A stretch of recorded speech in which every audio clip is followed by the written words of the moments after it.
As geopolitical tensions abound from comments last week by Russian President Vladimir Putin that his country was technically ready for nuclear war, or the Democratic People's Republic of Korea's unmitigated nuclear weapons ambitions, the Secretary-General warned that the doomsday clock was ticking loud enough for everyone to hear. States possessing nuclear weapons are absent from the table of dialogue. Investments in the tools of war are outstripping investment in the tools of peace.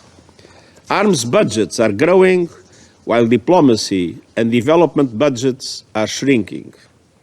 Emerging technologies such as artificial intelligence and domains in cyber and outer space have exposed new vulnerabilities and created new risks. Countries are pouring resources into deadly new nuclear technologies and spreading the threat to new domains. And some statements have raised the prospect of unleashing nuclear hell, threats that we must all denounce with clarity and force. He told the Council that nuclear weapons were the most destructive armaments ever invented and that they were growing in power, range and stealth, warning that an accidental launch was one mistake, one miscalculation, or one rash act away. There is one path, and one path only, that will vanquish this senseless and suicidal shadow once and for all. We need disarmament now. In fact, eliminating nuclear weapons is the first action called for under the proposed new Agenda for Peace, our effort to strengthen the tools of prevention and disarmament. Guterres called for action in 6 key areas, urging dialogue to develop transparency and confidence building among nuclear weapon states, an end to nuclear saber-rattling.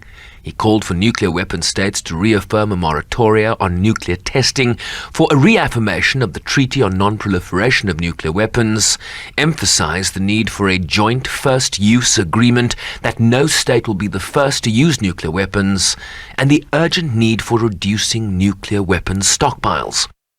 Across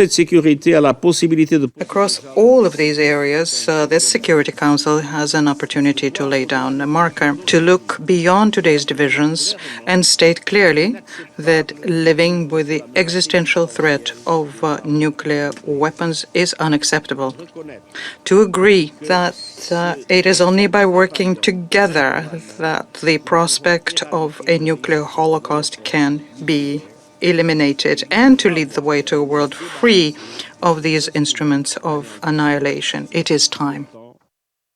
In December last year, the General Assembly adopted a resolution with the support of 148 member states, focused on steps to building a common roadmap towards a world without nuclear weapons.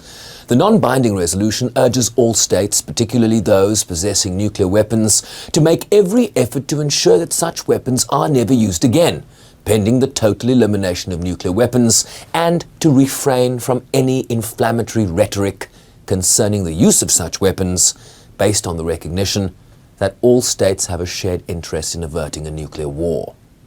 Sherwin Bryceby's SABC News, New York.